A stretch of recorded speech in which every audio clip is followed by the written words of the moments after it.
আসসালামু আলাইকুম সবাইকে। কম্পাইলার ডিজাইনের নতুন একটি কোর্স ভিডিওতে আপনাদের সবাইকে স্বাগতম। আমি নোমান ইবনে বিল্লাল। আজকে আমরা যে টপিকটা নিয়ে কথা বলবো সেটা হচ্ছে ফেজেস অফ কম্পাইলার। আমরা তো গত লেকচার ভিডিওতে ল্যাঙ্গুয়েজ প্রসেসিং সিস্টেম নিয়ে আলোচনা করেছিলাম। সেই ল্যাঙ্গুয়েজ প্রসেসিং সিস্টেমের মধ্যে কিন্তু একটা পার্ট ছিল কম্পাইলার। এখন এই কম্পাইলারের মধ্যে কিন্তু অনেকগুলো ফেজেস আছে, যে ফেজেসগুলো আমার প্রোগ্রামটা সেই ফেজেসগুলো পার করে আমার দেন প্রোগ্রামটাকে এক্সিকিউট করতেছে। তো সেই জিনিসটাই আমরা এখানে আলোচনা করব, ফেজেস অফ কম্পাইলার। এখানে অনেকগুলো ফেজেস নিয়ে আলোচনা করা হয়। তাই চলুন শুরু করি। প্রথমে যদি আমরা দেখি, আমাদের এই কম্পাইলার স্ট্রাকচারটাকে আমরা দুই ভাগে ভাগ করি। একটাকে আমরা বলি অ্যানালাইসিস, আরেকটাকে আমরা বলি সিনথেসিস।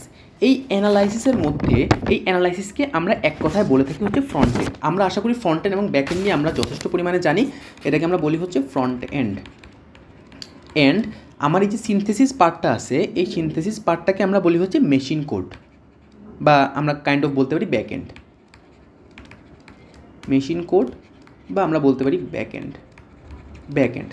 এই যে কম্পাইলারের মধ্যে কিন্তু আমরা জানি হচ্ছে কম্পাইলারের অনেকগুলো পার্ট আছে, বা ফেজেস বলতে অনেকগুলো ফেজেস আছে। এই যেখানে আলোচনা করা আছে যে lexical analysis, syntax analysis, semantic analysis, intermediate code generator, code optimiser phase, code generator phase.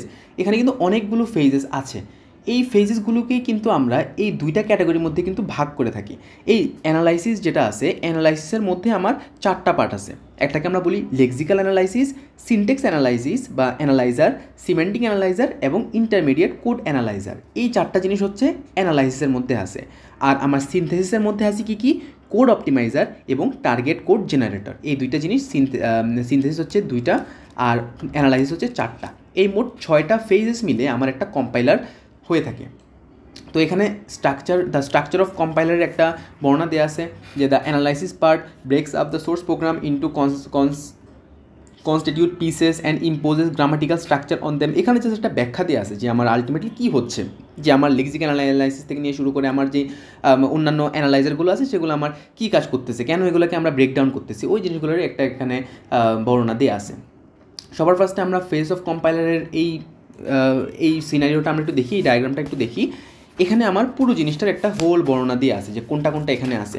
সবার প্রথমে আমার আসতেছে কি লেক্সিক্যাল অ্যানালাইজার। সবার প্রথমে তো আমার এই সোর্স প্রোগ্রামটা কিন্তু আমার পিওর হাই লেভেল ল্যাঙ্গুয়েজ। মাথায় রাখবেন, এটা কিন্তু শুধুমাত্র হাই লেভেল ল্যাঙ্গুয়েজ না, এটা আমার পিওর হাই লেভেল ল্যাঙ্গুয়েজ। আমরা আগের ভিডিওতে আমরা দেখেছিলাম যে প্রথমে আমার হাই লেভেল ল্যাঙ্গুয়েজ, পরের জিনিসটা হচ্ছে পি প্রসেসর, এরপর কিন্তু কম্পাইলার। তার মানে আমার হাই লেভেল ল্যাঙ্গুয়েজটা পিওর হাই লেভেল ল্যাঙ্গুয়েজে কনভার্ট হওয়ার পর দেন আমার কম্পাইলারের মধ্যে আসতেছে। সো এখানে সোর্স প্রোগ্রাম মানে মাথায় রাখবেন আমার পিওর হাই লেভেল ল্যাঙ্গুয়েজ। এরপরে আসতেছে আমার লেক্সিক্যাল অ্যানালাইজার। এই লেক্সিক্যাল অ্যানালাইজ কী করে, মেনলি আমার ক্যারেক্টার স্টিম, সোর্স প্রোগ্রাম থেকে লেক্সিক্যাল অ্যানালাইজ থেকে আমরা বলছি ক্যারেক্টার স্টিম। দেন এই লেক্সিক্যাল অ্যানালাইজার ফেজটাকে আমার পুরো প্রোগ্রামটাকে বিভিন্ন টোকেন এসে ভাগ করে ফেলে, বা জিনিসটাকে আমরা বলি টোকেনাইজ করা। সো সেই জিনিসটাকে কী করলো, টোকেনাইজ করলো বা টোকেনে রূপান্তর করলো, প্রতি পার্ট আলাদা আলাদাভাবে। আমরা জিনিসটা নিয়ে পরে আলোচনা করছি। এরপর আসতেছে হচ্ছে আমাদের সিনট্যাক্স অ্যানালাইজার। এই সিনট্যাক্স অ্যানালাইজার কী করবে, একটা পার্স ট্রি জেনারেট করবে। তার মানে হচ্ছে আমরা যে আগে যে আমাদের পুরো প্রোগ্রামটাকে টোকেনাইজ করলাম, সে প্রতি পার্ট বাই পার্ট টোকেনকে সে একটা পার্স ট্রিতে জেনারেট করবে। এটা করবে কি সিনট্যাক্স অ্যানালাইজার। এরপর আসতেছে হচ্ছে আমাদের সিমেন্টিক অ্যানালাইজার কী করবে, সে হচ্ছে এই যে পার্স ট্রিটা আছে সেই পার্স ট্রিটাকে ভেরিফাই। আমার এখানে হয়তো বা লিখছে সিনট্যাক্স থেকে সিমেন্টিকে আসার মাঝখানে সে পার্স ট্রি জেনারেট করলো, আর সিমেন্টিক থেকে ইন্টারমিডিয়েট ফেজে আসার আগে সে এই যে পার্স ট্রিটা আছে এটাকে একটা ভেরিফাই করলো, বা সিমেন্টিক্যালি ভেরিফাইড পার্স ট্রিটা ঠিক আছে কিনা সব কিছু সেই জিনিসটাকে ভেরিফাই করবে কে, সিমেন্টিক অ্যানালাইজার। দেন আসছে হচ্ছে আমার ইন্টারমিডিয়েট কোড জেনারেটর। এখানে সে কী করে, 3 অ্যাড্রেস কোড জেনারেটর। আমার এই যে পার্স ট্রি থেকে আমি যে কোডটা পেলাম, এই কোডটাকে সে 3 অ্যাড্রেস কোডে রূপান্তর করবে। তার মানে আমার সেই যখন কোড লিখবে তখন প্রতি লাইনে তার 3টা অ্যাড্রেস থাকবে, এর থেকে বেশি অ্যাড্রেস তার নেওয়া যাবে না। নর্মাল প্রোগ্রামের মধ্যে দেখি যে আমাদের অনেকগুলো প্রোগ্রাম আছে, অনেকগুলো ফাংশন আমরা ইউজ করতে পারি, বাট এই ফেজের মধ্যে ইন্টারমিডিয়েট কোড জেনারেটর ফেজের মধ্যে সে শুধুমাত্র 3টা অ্যাড্রেস কোড নিয়ে কাজ করবে, এর বেশি করতে পারবে না। কোড অপটিমাইজার কী করবে, অপটিমাইজ 3 অ্যাড্রেস কোড জেনারেটর। এই যে 3 অ্যাড্রেস কোড জেনারেটর আছে সেটাকে সে অপটিমাইজ করবে, বা এক কথা আমরা বলি মিনিমাইজ করবে, শর্ট করবে, যতটুকু শর্ট করা পসিবল অপটিমাইজ করা। যে 3 অ্যাড্রেস কোড জেনারেটরে আমার ধরলাম যে অনেকগুলো কোড আসলো, অনেকগুলো কিছু আসে, সেগুলোকে সে চেষ্টা করবে যে কত শর্টে জিনিসটাকে জেনারেট করা যায়। সো সেই কাজটা করবে কে, কোড অপটিমাইজার। এরপর আসতেছে কি আমাদের কোড জেনারেটর ফেজ, বা আমরা বলতে পারি টার্গেট কোড জেনারেটর। এখান থেকে মেইনলি আমার একটা টার্গেট কোড জেনারেট হয়। সেই টার্গেট কোড জেনারেট হওয়ার পর সেটা চলে যায় কিসে, অ্যাসেম্বলি ল্যাঙ্গুয়েজের মধ্যে। সো এটা হচ্ছে কাইন্ড অফ একটা অ্যাসেম্বলি ল্যাঙ্গুয়েজের কাছাকাছি একটা জিনিস, যেটা পরবর্তীতে অ্যাসেম্বলি কোডে রূপান্তর হয়ে যায়। আশা করি এতটুকু বুঝতে পেরেছেন। এখন আমরা প্রতি পার্টের আলাদা আলাদাভাবে একটু ব্যাখ্যা জানার চেষ্টা করব। প্রথমে আসতে হচ্ছে আমাদের লেক্সিক্যাল অ্যানালাইজার ফেজ। দেখেন লেক্সিক্যাল অ্যানালাইজার জিনিসটা কী করে, আমরা বলেছিলাম যে জিনিসটা হচ্ছে বিভিন্ন ধরনের প্রতিটা পার্ট বাই পার্টকে টোকেনাইজ করে দেন জিনিসটাকে আমার একটা পুরো প্রোগ্রাম জেনারেট করে টোকেনাইজের মাধ্যমে দেন জিনিসটা চলে যায় হচ্ছে আমাদের সিনট্যাক্স অ্যানালাইজারের মধ্যে। দেন এখানে মেনলি ফার্স্ট অফ অল টোকেনের নাম থাকে, দেন একটা অ্যাড্রেস ভ্যালু থাকে যে জিনিসটাকে একটা লেক্সিক্যাল অ্যানালাইজার থ্রুতে জিনিসটাকে টোকেনাইজ করে। আমরা যদি একটু দেখার চেষ্টা করি, ফর এক্সাম্পল ধরলাম আমার একটা কোড আছে এমন, আমার একটা কোড আছে এক্স ইকুয়াল এ প্লাস বি ইন্টু সি, এই হচ্ছে এই ফাংশনটা আমার কোডের মধ্যে আছে। এখন লেক্সিক্যাল অ্যানালাইসিস কী করবে, প্রতি পার্টের আলাদা আলাদাভাবে সে টোকেনাইজ করবে। যেমন এক্সের জন্য সে টোকেনাইজ করলো আইডি কমা 1, এটা হচ্ছে 1 নাম্বার তার টোকেন, এটার কাজ শেষ। এরপর আসবে সমান চিহ্নে, এটাকেও সে কি টোকেনাইজ করবে, এই দিলাম সমান চিহ্ন। মাথা রাখবেন এই যে অপারেটরগুলো আছে এগুলোর কিন্তু টোকেনাইজ হয় না, হচ্ছে তো আপনার এই যে এগুলাকে আমরা অন্য নামে টোকেনাইজ হিসাবে আমরা জেনারেট করি বা আমরা বলে থাকি। এবার হচ্ছে এর জন্য কি হবে আমার আইডি কমা 2, এটা গেল আমার 2 নাম্বার। এবার হচ্ছে প্লাস, এরপর গেল হচ্ছে আমার প্লাস। এবার হচ্ছে বি হচ্ছে আইডি কমা 3, এটা হচ্ছে আমার 3 নাম্বার। এরপর হচ্ছে আমার মাল্টিপ্লিকেশান গেল। এরপর হচ্ছে আমাদের সিকে আমরা বললাম আইডি কমা 4। এই যে আমার এই লাইনটা যে আছে এটাকে কিন্তু আমার টোকেনাইজ করা শেষ। এভাবে কিন্তু আমরা প্রতিটা পার্টকে আলাদা আলাদাভাবে কিন্তু আমরা টোকেনাইজ করে থাকি। এটাই মেনলি আমার লেক্সিক্যাল অ্যানালাইজার করে থাকে। এখন যদি আমরা লেক্সিক্যাল অ্যানালাইজারের সংজ্ঞাটা যদি আমরা বলি, it is the first phase of compiler also known as scanner, it converts pure high level language into a sequence token. এটা কী করে, it converts pure high level language into a sequence টোকেনে সে আলাদাভাবে জেনারেট করে। তার মানে জিনিসটা হচ্ছে এমন যে এখান থেকে আমি ইনপুট নিচ্ছি, ইনপুটটা ফার্স্টে যাচ্ছে কোথায়, লেক্সিক্যাল অ্যানালাইজারের মধ্যে। অ্যানালাইজারের মধ্যে সে এখানে আসার পর সে এখানে কি করলো, read character.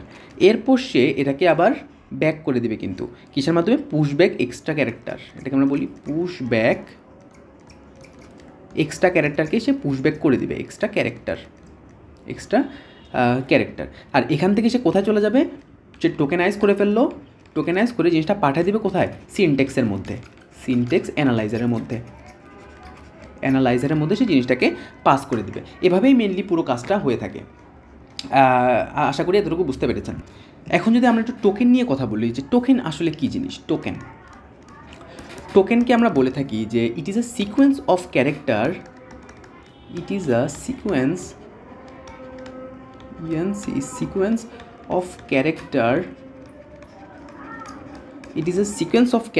that can be treated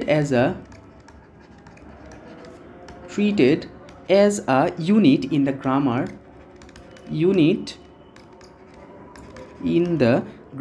of the programming language.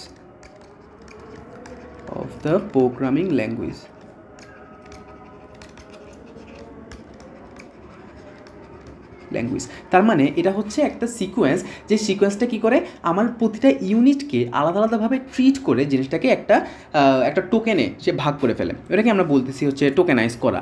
এখন এখানের অনেকগুলো পার্ট আছে। প্রথমটাকে আমরা বলি হচ্ছে কিওয়ার্ডের মধ্যে কোনগুলো আসে, আমার এই যে ইন্টিজার, ইফ এলস, ওয়াইল, যেগুলো হচ্ছে আমার অ্যাকচুয়াল ফাংশন, আমার প্রোগ্রামিং ল্যাঙ্গুয়েজের মধ্যে একটা ফাংশন, সেই জিনিসগুলোকে আমরা বলি হচ্ছে কিওয়ার্ডের মধ্যে কোনগুলো আসে, ইন্টিজার, বা বলতে পারি ইফ এলস, দেন হচ্ছে ওয়াইল, এগুলো সবই কি একটা কিওয়ার্ড। 2 নম্বরে আসে হচ্ছে আপনার আইডেন্টিফায়ার। আইডেন্টিফায়ারের মধ্যে কোনগুলো আসে? আমাদের যে ভ্যারিয়েবলগুলো আছে, এক কথায় আমাদের যেই ভ্যারিয়েবলসগুলো আছে, যে ভ্যারিয়েবল আমরা নিয়ে থাকি, ফর এক্সাম্পল এ নিতে পারি, বি নিতে পারি, বা এরকম যত ভ্যারিয়েবলস আছে সব ভ্যারিয়েবলসকে আমরা বলি হচ্ছে আইডেন্টিফায়ার। এরপর আসে হচ্ছে অপারেটর। অপারেটর অপারেটর কোনগুলো তাহলে? আমরা জানি যে প্লাস, মাইনাস, মাল্টিপ্লিকেশান, ডিভিশন, এগুলো সবই হচ্ছে অপারেটর। এরপর আমরা বলতে পারি কি কনস্ট্যান্ট। কনস্ট্যান্ট কনস্ট্যান্ট কোনগুলো? জাস্ট যে নাম্বারগুলো আমরা মিলে সেখানে স্টোর করে রাখি, নাম্বার স্টোর করা, এগুলোকে আমরা বলি হচ্ছে অপারেটর। এরপর সবার লাস্টে আসে হচ্ছে পাংচুয়েশন। পাংচুয়েশন কোনগুলো? আমরা যখন কোনো ধরনের কমা যদি ইউজ করি, আমরা যেন হচ্ছে সেমিকোলন ইউজ করলে, আমরা কোনো ধরনের ফুল স্টপ ইউজ করলে, এগুলোকে আমরা বলছি যে পাংচুয়েশন। তার মানে টোকেনাইজের মধ্যে আমার 5টা ভাগে আমরা ভাগ করি। ফার্স্টটাকে আমরা বলেছি কিওয়ার্ড, যেখানে ইন্টেজার, ইফ, এলস, ওয়াইল এগুলো আসে। দেন হচ্ছে আইডেন্টিফায়ার, যেটার মধ্যে ভ্যারিয়েবলস আসে, ABC, যে ভ্যারিয়েবলস আমরা নেই সেটাকে আমরা আইডেন্টিফায়ার হিসাবে বলে থাকি। দেন আসতে হচ্ছে অপারেটর, যেখানে আমার প্লাস, মাইনাস, মাল্টিপ্লিকেশান, ডিভিশন, দেন মডুলেশন, আরও অনেক কিছু আমার অপারেটরের মধ্যে আসতে পারে। কনস্ট্যান্টের মধ্যে আমরা যে নাম্বারগুলো এখানে স্টোর করে থাকি সেগুলো হচ্ছে কনস্ট্যান্ট হিসাবে আমরা বলে থাকি। দেন হচ্ছে পাংচুয়েশন, কমা, সেমিক্লোন, যে ধরনের পাংচুয়েশনে আমরা ইউজ করি না কেন সেগুলো কি এক ধরনের টোকেনাইজ হিসাবে সেখানে আমরা বলতে পারবো। সো এভাবেই মেনলি আমরা পুরো জিনিসটাকে আলাদা আলাদা টোকেনে আমরা ভাগ করে থাকি। আশা করি এতটুকু বুঝতে পেরেছেন। এখন যদি আমরা একটা প্রোগ্রাম দেখি, এখন আমরা একটা প্রোগ্রাম দেখার যদি একটু ট্রাই করি, যে ধরলাম যে আমার কাছে এরকম একটা প্রোগ্রাম আছে, আমাদের আগের যে কোডটা, গত লেকচার ভিডিওতে আমরা যে কোডটা দেখেছিলাম সেই কোডটাই আমরা আরেকবার একটু লিখি। সি প্রোগ্রামটা যে ছিল, এস, দেন হচ্ছে আমার মেইন ফাংশন, INT মেইন, দেন আমার সেকেন্ড ব্র্যাকেট, দেন আমার ইন্টিজার নিয়ে আমি রেডিয়াস দিলাম, রেডিয়াস দিয়ে ইকুয়াল দিয়ে 21 দিলাম। দেন হচ্ছে আমি একটা এরিয়া নিলাম, INT এরিয়া নেওয়ার পর দেন আমি এখানে এরিয়া ইকুয়াল যে সূত্রটা আছে পাই, বা আমরা এখানে পাই না দিয়ে বলতে পারি 3.1416 ইন্টু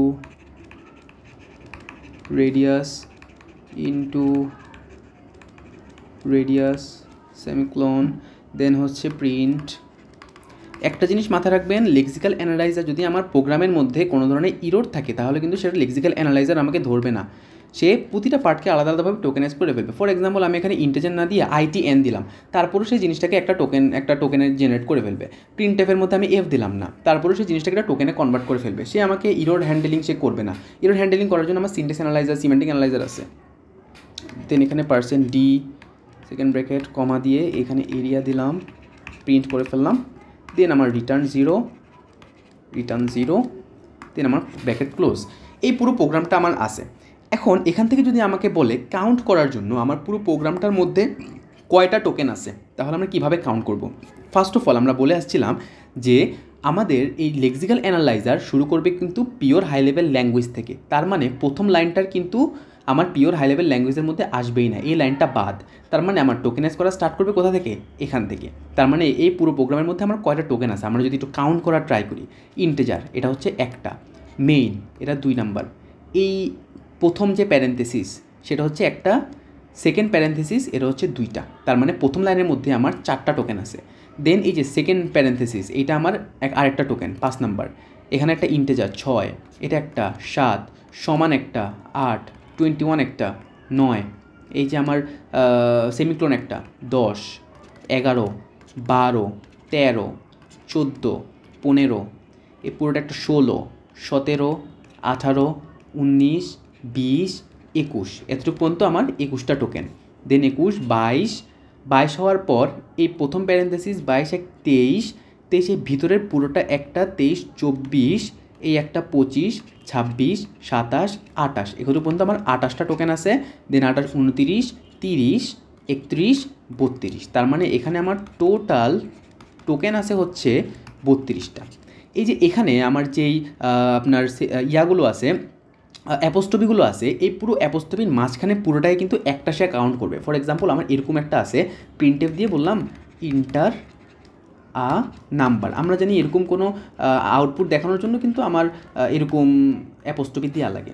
এর দেওয়ার পর এখানে কিন্তু সে পুরোটাকে কিন্তু একটা টোকেন হিসাবে কনভার্ট করবে। এখান থেকে নিয়ে স্টার্ট করে এতটুকু পর্যন্ত পুরোটাকে সে একটা টোকেনে একটা টোকেন হিসাবে আইডেন্টিফাই করবে। সো পুরোটা কি একটা টোকেন, এখানেও সেম হিসাবে আমরা পুরোটাকে একটা টোকেনে কনভার্ট করলাম।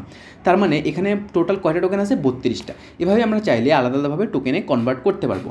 এখন এখান থেকে যদি আমরা আমাদেরকে জিজ্ঞেস করে যে কোনটা কোন টোকেন, আশা করি আমরা খুবই ইজিলি বলে ফেলতে পারবো যে কোনটা কোন টোকেন।